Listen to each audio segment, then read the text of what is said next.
going on, ladies and gentlemen?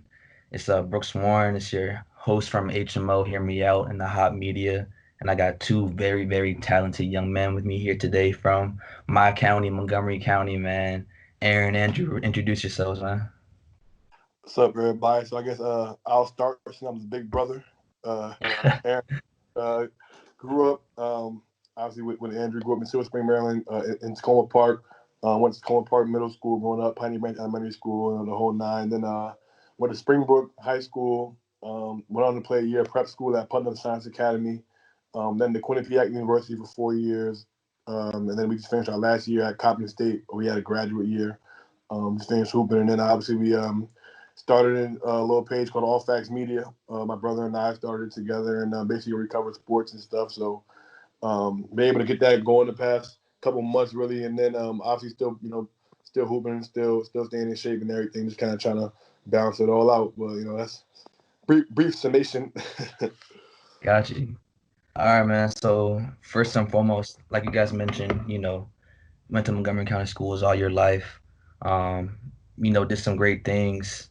Your senior year at Springbrook, bro, y'all went, was it 24-3, went to Comcast Center, got to play against the Wise state championship game. What was that final year of high school ball like for y'all?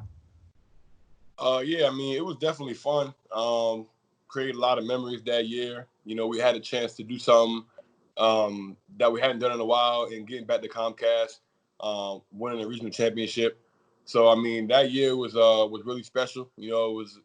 Um, it was really important for us to kind of be able to kind of go out on a high note. We wish we would have been able to win the whole thing at states, but I think we still were able to, leave a legacy and, make our mark known, in Montgomery County and at Springbrook as well. So it definitely was a special year. Something I always remember. I'll never forget cutting down the nets at Springbrook after we beat Delaney in that regional championship game. That was something I'll never forget, man. So it definitely was special. Aaron? Yeah, I mean, we had always since we came to Springbrook, dreamed of playing at Comcast. I mean, when we were in middle school, obviously our sixth, seventh, eighth grade year, Springbrook had won three state championships in a row. Obviously, '07, no, '08, '09, and 2010, they won 4A. So that was kind of the reason why we came to Springbrook in the first place was, we wanted to be a part of that. We wanted to put up our own banner. We wanted to be able to play at Maryland and, following the footsteps of guys like, Deshaun Walker, Jamal Lasaware, Zaid Hurst, guys that came to Springbrook, won a ring and then, had went on to play Division I basketball in college or whatever. So that was amazing just to be able to do that, be able to come to Springbrook. And then our senior year, be able to make the Comcast. Unfortunately, we didn't get to bring home that state chip. It still haunts me and Drew. To this day, we feel like we had the best team in the state that year. I mean, if you look back, we had three D1 guys, me, Drew, and Jermaine Ukebu. Obviously went Division One. Then we had Isaiah Eisendorf, played Division II basketball at Lemoyne. Now he's playing in the top league over in Israel professionally. Then we had a guy, Falou Sek, came off the bench for us that played Division II, just finished up, scored 1,000 points at Franklin Pierce. Our point guard, Tavon Gangham, played in college. Our center was Alex Evans. He ended up playing football at ECU. So we had a loaded team for real, man. I mean, we had 5 scholarship players. You can't say that for a lot of guys, especially out of Montgomery County, to have 5 guys going to play, Division I, Division II basketball on a full scholarship. So I mean, we definitely wish we could have taken it home, but to be able to get that experience of playing at Comcast and winning the regional championship was definitely something special. Yeah, and you guys mentioned just how, legendary this Springbrook program has been, how many championships they gotten. And you even mentioned Montgomery County not having too many teams like you guys did. Why do you think that Montgomery County kind of gets discredited as much as it does, as opposed to, Baltimore County, Baltimore City, and PG County? I think that's an interesting question. I think it's because, and this is my opinion, I think that it's really just because a lot of people in Montgomery County are, and I'm not speaking for the whole county, but a lot of people in Montgomery County have a sense of like privilege to where like there's a lot of people who can go to college and who don't really need sports. You know what I'm saying? Like a lot of people who are in Montgomery County who go on to be like doctors and lawyers and do great things in life. And there's a lot of people who have a lot of money in Montgomery County. Obviously, if you're looking at schools like, Churchill and the Whitmans and the Walter Johnsons all the way out there, like there's kind of this sense of privilege to where like people don't really look at Montgomery County for basketball. But like as opposed to you have people like if you think about like you mentioned Baltimore City or PG County, you got a lot of areas like obviously Suitland, Oxon Hill, like a lot of areas in PG County where like a lot of low income neighborhoods. And not to say that there aren't low income neighborhoods in Montgomery County, but I think basketball is just a little bit more of a premium in those areas to where like it's like life or death for a lot of people in those communities to where basketball just played at a lot, like it just played a lot more frequently and with a lot more urgency, I would say. But that's not to say that there's not people in Montgomery County who have that same situation, might be coming from a low income neighborhood who might not have a chance, things like that. But I think that, Montgomery County is like one of the most like one of the best educational systems in the country as far as like people going to school and getting education and what they're learning in the classroom. So I mean, I think it's just really because of that people are known for like a lot of other things as opposed to like PG County and Baltimore and things like that. That's just my opinion. Got you. I mean, for me, I think a lot of people in Montgomery County hoops because you look at public school basketball. You know what I'm saying? And a lot of guys that are from Montgomery County end up transferring to other schools, like your WCSC schools, your IAC schools, and then they get forgotten about. And people don't really realize that they're from Montgomery County. You know what I'm saying? You got a guy like a Josh Hart that's from Wheaton, went to Wheaton High School, but then transferred to Sidwell and went to Nova and won that championship. Now he's obviously in the NBA, but people don't remember he's from Montgomery County. You know what I'm saying? Yeah. Or you got there's a young kid at the Mather right now. He starts with the Brent Mather, Hall. but he was at Gaithersburg. You know what I'm saying? Yeah, Like boy. 2 years ago, he was killing at Gaithersburg, but it's a Montgomery County kid. He's about to go high major. You know what I'm saying? Guys like Elijah Wood at BCC, and he's about to he transferred to like a prep school or somewhere out of state, and he's gonna end up going high major somewhere. But even like I think there's a lot of guys like that are from Montgomery County that transfer, out of Montgomery County or that go to WCAC schools, and you don't really realize, oh, these guys are Montgomery County kids, you know what I'm saying? But, and then also I feel like Drew said, there's this idea that Montgomery County kids are privileged or this or that, but there's guys that are from Montgomery County that made it to the highest level. You know what I'm saying? The guy like in Margot Miller that went to Gaithersburg and then made it went to Holy Cross, played 4 years there.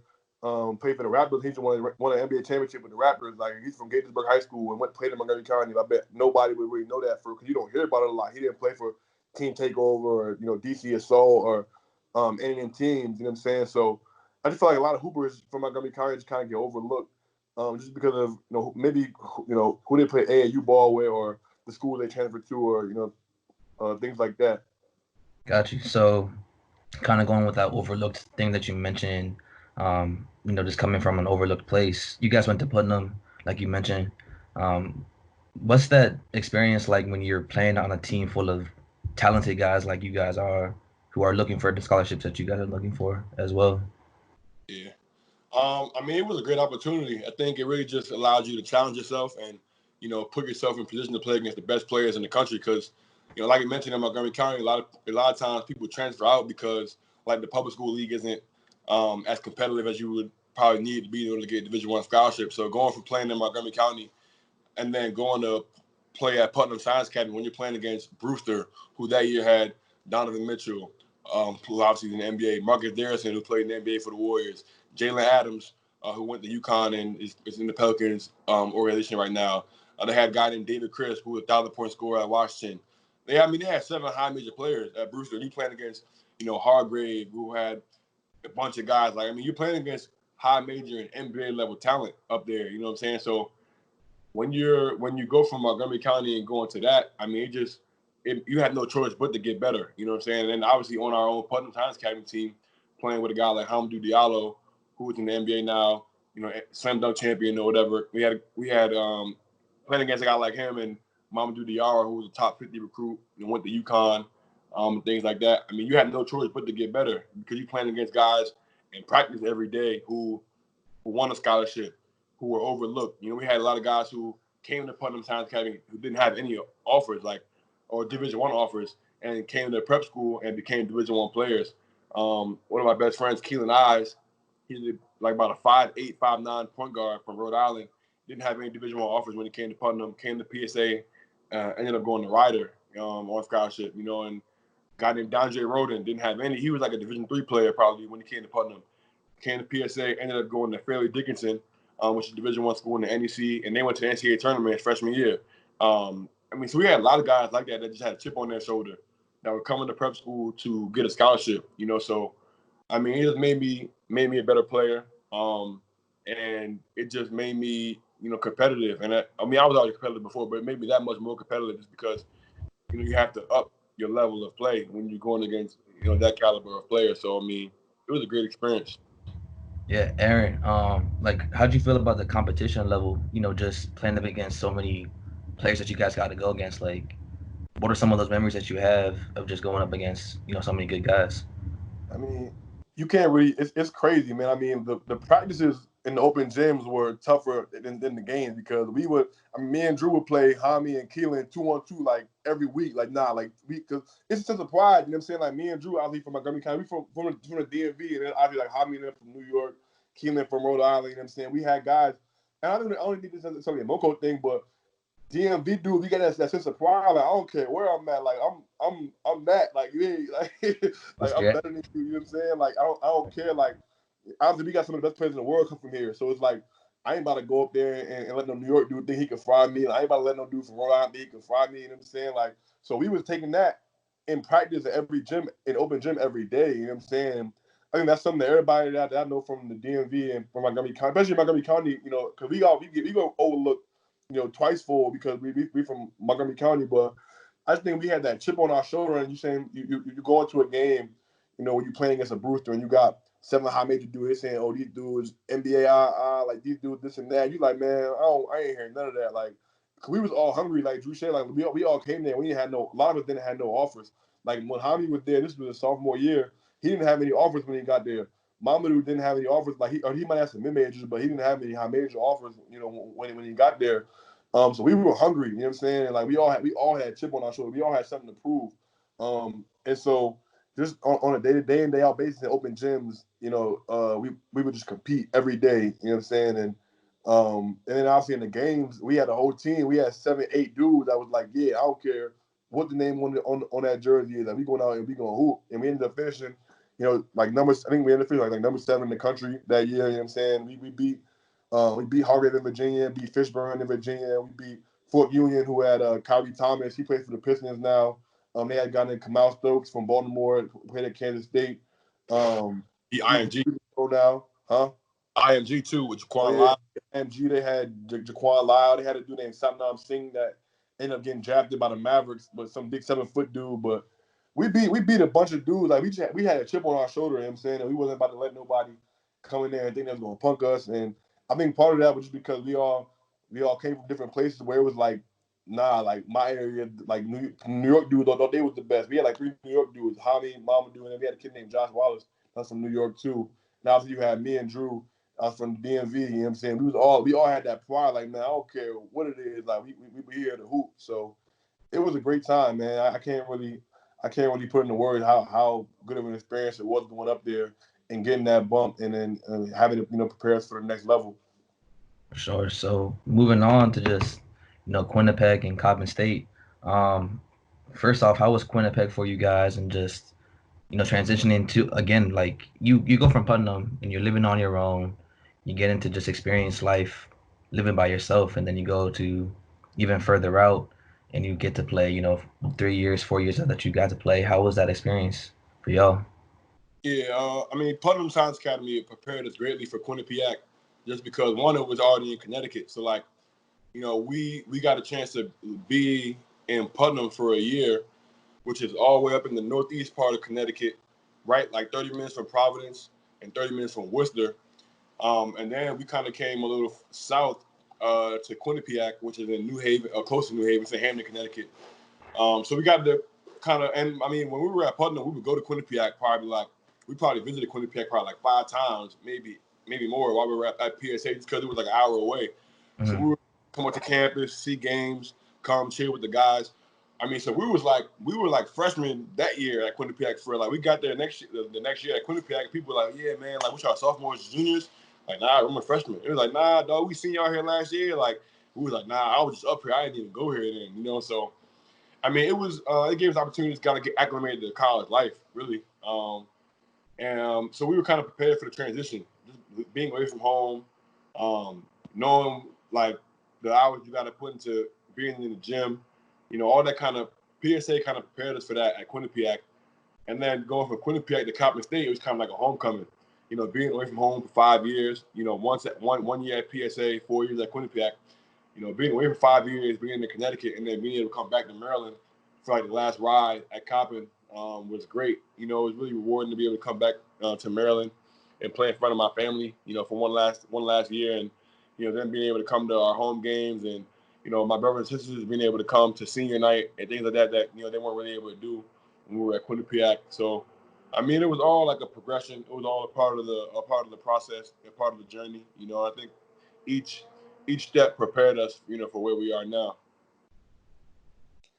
And I mean, I would say it definitely was a rewarding experience. I think, people kind of take for granted. I think going through the recruiting process, um, obviously a lot of kids kind of just only consider the basketball aspect of things. You know what I'm saying? And when we were at Putnam, we were going through obviously in Springbrook as well, going through the recruiting process. We kind of always, wanted to figure out, how is this next stop going to prepare us for life down the road. So one of the things that stuck out about Quinnipiac was the journalism program there. So obviously, first things first, it's located in Connecticut, which is, right in between two major media markets. So you're right in between New York and Boston.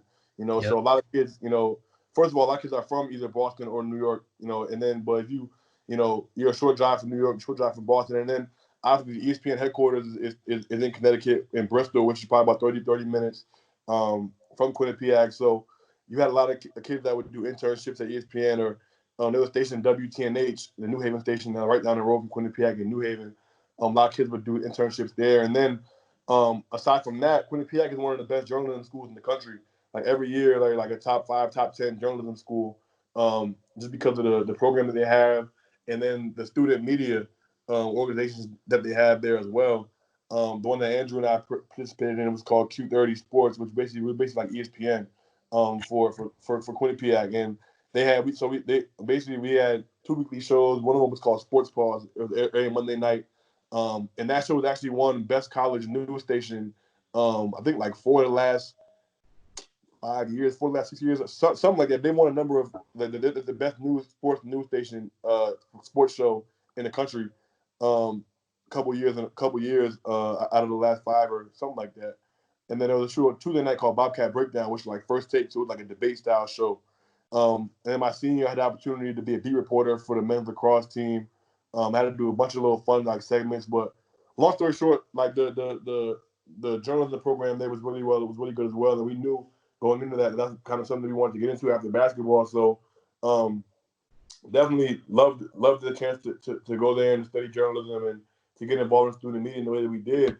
And then coming to Coppin, it was kind of like a 180 because Coppin State didn't have the resources that a Quinnipiac had in terms of money and programs and things of that sort. So we couldn't. There was no journalism program there, so there was no student media. So we kind of had to get creative. And that's kind of where this All Facts Media came from. We kind of basically were like, you know what? Because, like I said, the thing we did at Quinnipiac was called Q30 Sports. So we kind of like, man, we're going to make our own Q30. We're going to cover Coppin State athletics. We're going to cover sports and, do our own thing. So that's kind of where the all facts stuff came from. And then we kind of just took it off from there. But long story short, I think, both stops, both Quinnipiac and Coppin have prepared us for, life on the court and off the court as well. So both places were definitely places where we were able to grow, both as players and as people. I'm gonna follow up on that in a little bit, but you know, you mentioned like that homecoming coming back to Coppin State, and you get to play in front of your family again. Just how great was that for you guys to finally be able to just finish up your college careers in front of your family and friends, being able to just, like you said, Andrew, have the senior night and be able to represent, your family right in front of them.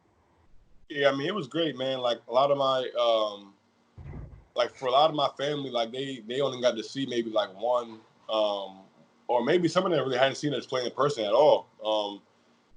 before this year. So I mean, for me, just for my family and my cousins and brothers and sisters, and even some of my friends that never saw me play before since high school, I had friends come to games here who hadn't seen a game since we was at Springbrook. So, for me, that was very rewarding. For my friends to be able to come to games, and for my family to be able to come to games and see, the good and the bad and see everything. But just to be able to be back in Maryland, was great. Um, this is where it all started. So for me, it was kind of a no brainer to kind of be able to come back home and finish the story, the way we were supposed to. So I think it was great. And I want to ask you, go ahead, bro.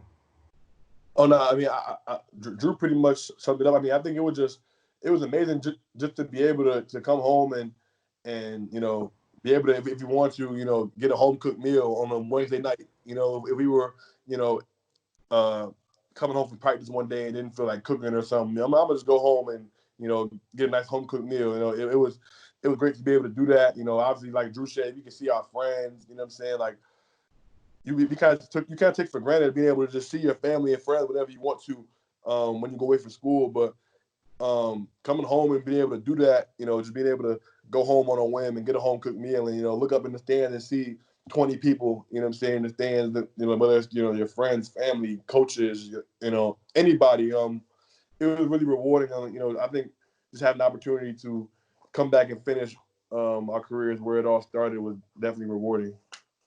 I want to ask y'all this: would you rather have just stayed out in Connecticut, or would you rather have just been able to stay out in Baltimore and do what you guys did here back home? Like, what was like? I guess my question is, which do you prefer? Like that home experience, or do you prefer being away from home? Yeah. I mean, nothing. Well, I mean, first of all, nothing really beats being home, just because this is where it all started. But like Ace said, like, I would never say like, I regret going to Connecticut or going to Putnam or anything like that, because everything that we learned at PSA and at Quinnipiac kind of prepared us for who we are now. So if I don't know what would happen if we would just went to Coppin out of high school, or like I had a couple schools. I had like Towson offered me in high school, UMBC offered me out of high school. I could have went to any of those schools and been local, but we wouldn't have been able to play together at those schools. So I mean, I think the journey and the path that we took, staying together and going from PSA to Quinnipiac and to coming back home, I think everything worked out the way it was supposed to. And obviously, another big thing was like our mom. Our mom, she passed away our sophomore year, and I appreciate it, man. But she passed away our sophomore year and of college, and she like when we visited Quinnipiac, like they came and they picked her up from Maryland on our official visit and drove her up. Like they left from Connecticut, got a van, drove to Maryland, picked her up because she was handicapped at the time. She was in a wheelchair, so drove her back up to Connecticut. And after when the visit was over, they drove her back home and drove back. So I mean, she was able to kind of see where we were at in college. Like that was like her like I think it just gave her peace really to know her boys were taking care of them in Connecticut. So like another big thing for me was like being able to obviously when she passed away in my sophomore year, like and then going through what we both went through at Quinnipiac with a lot of going through adversity with injuries and a lot of other stuff that was going on, and then being able to like come home for our last year, it's kind of like it was like a homecoming for our mom. You know what I'm saying? Being able to like be back where it all started. Back in high school. Like the last game our mom ever saw us play was in high school. Was that regional title that we won at Springbrook. That was the last game that she ever saw us play in high school. She was in the hospital when we went to Comcast and ended up losing. So for me, like knowing like the last game my mom was able to ever see us play was a win at Springbrook, cutting down the nets, and then for it all to come full circle for us to be able to come back home and finish our last year was like, a great part of the story. So, That's you know, beautiful. yeah, I mean, it definitely was kind of like it was real poetic, how it ended up happening. Yeah, I mean, Drew pretty much summed it up, man. I mean, yeah, I mean, I take nothing away from either spot. I think, everybody's different. You know what I'm saying? So you can't necessarily, like Drew said, if we would have went to Coppin first, we probably wouldn't have been the people that we are today. And if we'd have never came to Coppin, if we stayed at Quinnipiac, then we probably wouldn't have been where we are today. So, I mean, I think like Drew said, I think our path was ordered, and I think it definitely was all in God's plan, thankful to be where we are today. Andrew, Aaron, your brother mentioned how big it was for y'all two to play together, and just continue that relationship that you guys have. In your perspective, how big was that for you, and just being able to have, your brother, your best friend, right there with you? Yeah, I mean, definitely special. I know this is, we have had the life has a funny way of working out. It seems like over the course of our life, we haven't really been able to just separate from each other. We've tried multiple times. Coming out of high school, I was supposed to just go right to college. I had a couple of offers from schools I was going to choose from, and Ace was supposed to go the prep school route, and that was going to be the first time we were going to be separated. And then obviously PSA ended up like, oh, they found out Ace had a twin, and then they started recruiting me like, well, he wanted to come to prep school, and I ended up going there. And then even with the Coppin thing, I was originally committed to Bryant in Rhode Island, Yeah. which is a great program. I was really excited to go there. And then I just felt like something was pulling me, and I felt like God was telling me that I needed to be back closer to home, closer to my family. So I ended up decommitting from there. And then, by the grace of God, I found my way to Coppin, with Aaron again. So I think life has a mysterious way of working out, but like I said, I think, it was great to be able to finish off our careers playing together and playing at a high level, and, being able to have somewhat success this year and doing some things that Coppin hadn't been able to do in a couple of years in the non-conference schedule and things like that. So, I mean, it's always great to be able to play with your twin brother. Obviously, not many people have a twin brother, so definitely a blessing, and I'm glad we were able to, finish our story off the way we did. Sure. Yeah, I think that was always something that we kept in the back of our. It was always the plan to go to school together. You come out of high school, everybody knew that we wanted to go to school together. Our mom kind of wanted us. We always had our mom in the back of our head. We were at two different universities. It would be hard for her to come see us play. If I was in one state and he was in another state, was she gonna go to see Andrew play in Philadelphia and then come and see me play in Connecticut? And then it would just been tough on her, tough on our little brother Adam, because obviously we have a little brother Adam um 3 years younger than us. Well, he's gonna be 20. Could be 20 in August. Um, so me, Drew, my brother, and my mom. We how you grew up basically. Us four. You know what I'm saying? Three boys in single mother, single parent households. We were all extremely close growing up. So we were like, all right, well, what if Adam wants to come stay with us? He gonna come stay with Drew, and then gonna come stay with me or something like. And obviously, me and Drew, we never really been apart. So it was always we never really wanted to split up. So it was always the plan to be able to come to college together, and you know, um, obviously we got to go to Putnam together, and then by the grace of God, I got to go to Quinnipiac together, and then even when we wanted to split up, what I'm saying, we ended up going to Coppin together. So it's been extremely um, it's been an extremely unique situation, obviously, because like Drew said, not many people have a twin brother, and if those that do have a twin brother, the other one might not play the same sport, and if they do, so maybe they don't go to the same school, but we've been attached at the hip. It seems like our whole lives, so uh, it's just been a blessing to kind of be able to embark on that journey together. So 1v1, who's winning, man? That's I'm, me. I'm No, winning easily. I'm winning easily, and the last three times we played 1-on-1, I came out victorious. This was at Quinnipiac. This is facts, and Ace knows it. So if he's he wants, lying on camera, man. He's yo, lying I on don't know camera, why and he's it's trying to lie. crazy. Like He it's knows crazy he's lying on camera right now. Like last if you tell me after lifetime W's, I have more lifetime W's one on one than Drew. That's facts. last three All games facts. I won. Last three games. I have more lifetime W's. That's not true. That's facts. I don't know, man. It's crazy.